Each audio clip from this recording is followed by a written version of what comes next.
तो यार भाई लोग कैसे हो सब।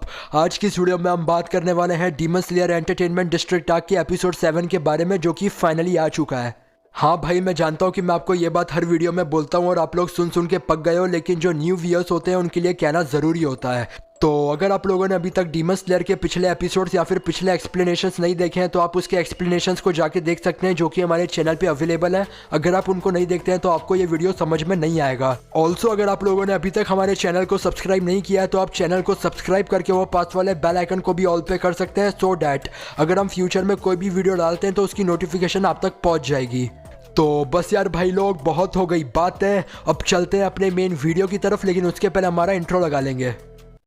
Push myself to my limits, I'm in it to win it. Forget the beginning, it's now that you're living. Don't be forgiven, don't fear what you're missing. A mind like a killer, you need to be driven. 10 steps ahead, you prepared in the head? Think this shit through or just wing it instead? I'm tired of working so hard for this bread. I'm hungry as fucking fucked up in the head. I'm sick of these lazy bums, say I'll get nothing done. Waiting to have someone take care of everyone. I don't need anyone, this shit ain't any fun. It takes hard work to make yourself a penny, son.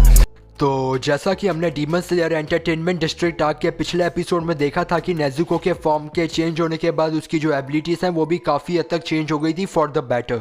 यहाँ पे जो Nezuko है वो वोराबीहाइम पे काफ़ी ज़्यादा भारी तो पड़ ही रही थी, और साथ ही साथ यहाँ पे वोराबीहाइम ये भी सोचती है कि जब उसने नेजुको के लेग को कट ऑफ कर दिया था तो वो फिर भी उसे किक कैसे कर पाई।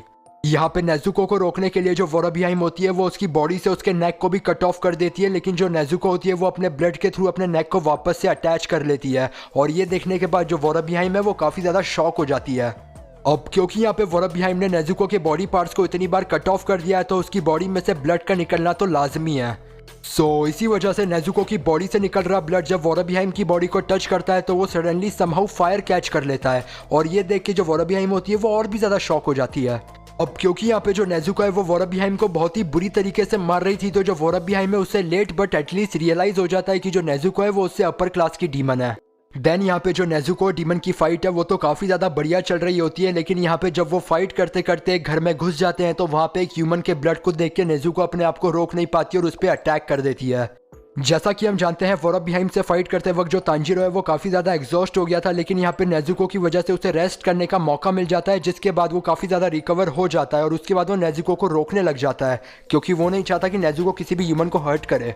वैसे तो यहाँ पे वोराबीहाइम से फाइट करने के बाद तांजीरो को रेस्ट मिल गया है और वो काफ़ी हद तक रिकवर भी हो गया है, लेकिन यहाँ पे नेजुको इतनी ज़्यादा स्ट्रॉन्ग है कि वो उसे रोक ही नहीं पाता। साथ ही साथ यहाँ पे तांजीरो को समझ नहीं आ रहा था कि उसे नेजुको को रोकना चाहिए या फिर वोराबीहाइम से फाइट करना चाहिए, क्योंकि वो उस पर अटैक कर सकती है। लेकिन उसी वक्त वहाँ पे हमारे हाशिरा की एंट्री होती है, जो कि आके सिंपली तांजीरो से बात करने लग जाते हैं डीमन को इग्नोर करके। यहाँ पे क्योंकि एंट्री लेने के बाद काफ़ी हद तक हाशिरा ने डीमन को इग्नोर कर दिया था तो उसे काफ़ी ज़्यादा गुस्सा आता है, लेकिन यहाँ पे जो हाशिरा होता है वो तांजीरो को कहता है कि वो नेजुको को संभाले ताकि उसके बाद वो डीमन को जान से मार सकें। हाशिरा को उसे इंसल्ट करते देख वोराबीहाइम को काफ़ी ज़्यादा गुस्सा आता है और वो यहाँ पे हाशिरा पे अटैक करने के लिए आगे बढ़ती है, लेकिन उसी वक्त जो उसका नेक होता है वो कट ऑफ होकर खुद ही नीचे गिर जाता है। ऐसा होने के बाद जो हाशिरा होता है वो उसे और ज़्यादा इंसल्ट करता है और कहता है कि अगर तुम इतनी ही ज़्यादा स्ट्रांग हो तो तुम्हारा नेक इतनी आसानी से कट ऑफ कैसे हो गया। जैसा कि हम लोग जानते हैं और मैंने आपको पिछले एपिसोड में बताया था कि डीमंस को मारने के दो तरीके होते हैं, एक तो हम उनके नेक को कट ऑफ कर सकते हैं या फिर हम उनको सनलाइट से एक्सपोज कर सकते हैं। लेकिन जब यहाँ पे हमारा हाशिरा वोराबीहाइम के नेक को कट ऑफ कर देता है तो उसके बाद भी उसका जो नेक होता है वो बात करता रहता है, और ये देखिए हाशिरा काफ़ी ज़्यादा हैरान होता है। बट ऐसा होने के जस्ट बाद वोराबीहाइम की लो बॉडी से उसका भाई बाहर आता है, जो कि खुद एक डीमन होता है और वो काफ़ी ज़्यादा स्ट्रांग होता है। जो हमारा हाशिरा होता है वो भी यहाँ पे उसके भाई का पावर लेवल समझ जाता है और उसके बाद उस पर अटैक करने वाला होता है, लेकिन उसके भाई की स्पीड इतनी ज़्यादा तेज़ होती है कि हाशिरा को भी उसकी स्पीड का पता नहीं लगता। देन वोराबीहाइम की बॉडी से बाहर आने के बाद उसका भाई जो ग्यूटारो होता है वो सिर्फ अपने टच की वजह से उसकी बॉडी को हील कर देता है, मतलब कि कट ऑफ होने के बाद उसको वापस से पहले जैसा कर देता है। यहाँ पे एक तरफ हमारा जो हाशिरा है वो इन डीमन भाई बहन के जोड़े से फाइट कर रहा था, तो दूसरी तरफ हमारा जो तांजीरो है वो नेजुको को काबू करने की कोशिश कर रहा था। लेकिन यहाँ पे जो नेजुको है वो इतनी ज़्यादा आउट ऑफ कंट्रोल हो गई है कि उसे वापस से कंट्रोल में लाना बहुत ही ज़्यादा मुश्किल हो रहा है। लेकिन उसी वक्त नेजुको को अपनी मदर की याद आती है, जिसके बाद वो थोड़ी थोड़ी नॉर्मल होने लगती है। यहाँ पे एक्चुअली नेजुको को नॉर्मल करने के लिए तांजीरो ने उसे एक लोरी सुनाई थी, जो कि उसे उसकी मदर सुनाई करती थी, और इसी वजह से उसे अपनी मदर की याद आई, जिसके बाद उसकी बॉडी भी वापस से टर्न बैक हो जाती है और वो कंट्रोल में आ जाती है। जब वोराबीहाइम का भाई उसे हील कर रहा होता है तो वो उसे बताती है कि हाशिरा ने तो उसे ज़्यादा कुछ नहीं किया, लेकिन नेजुको ने उसे जला तक दिया था। फिर यहाँ पे जो उसका भाई ग्यूटारो होता है वो हाशिरा की तरफ पॉइंट आउट करते हुए कहता है कि उसे उससे काफ़ी जलन हो रही है। क्यों हो रही है भाई? जब यहाँ पे फाइट स्टार्ट होती है तो जो ग्योतारो होता है वो हाशिरा पे इतनी बुरी तरीके से अटैक करता है कि हाशिरा अपने आप को पूरी तरीके से बचा ही नहीं पाता। वो यहाँ पे जानता था कि उन दोनों के बीच में जो पावर डिफरेंस है वो काफ़ी ज़्यादा है, लेकिन उसके पास फाइट करने के अलावा कोई और दूसरा रास्ता नहीं है। देन जो हाशिरा होता है वो वोराबिहाइम पे भी अटैक करता है, लेकिन यहाँ पे जो वोराबिहाइम होती है वो उसके अटैक को ब्लॉक कर देती है। फिर इसके बाद जो दोनों डीमन भाई बहन होते हैं वो साथ मिलके हाशिरा पे अटैक करने लगते हैं, जिसके साथ एपिसोड ख़त्म हो जाता है।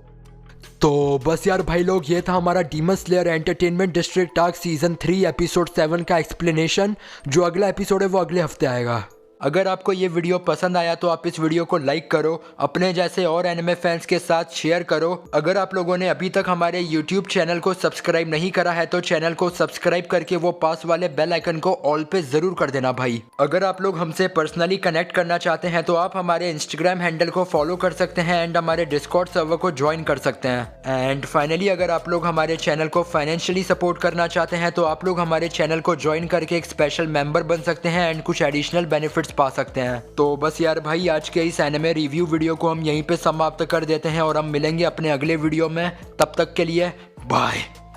सारी है गुर्बत में रातें कई, किताबों में मिलनी नहीं बातें मेरी। मुसाफिरी सही, हम लोग कातिल नहीं, सूरज से छुपते वो बादल नहीं। हम तो पागल ही सही हो, जागर ही नहीं। ये बस्ती अगर हम हो हाजिर ही नहीं। हम बहादुरी सही, मिली चादर ही नहीं। पाँव फैलाते तो होती है आमद नहीं। हम खो बैठे अपनों को, पूरे करे सपनों को, तोड़ेंगे नहीं कस्मों को, कर देता नज़मों को। सफर किया चपलों में, गिन मेरे कदमों को, भरे हम तो जख्मों को, गिन मेरे अपनों को। फेम को लिया नहीं कभी सर पे, लड़के जो करते हम छोड़ बैठे करके। हम आग जैसे बढ़ गए, राख होते झलके, आंखों के नीचे हल्के, ये कागज भी अब डरते।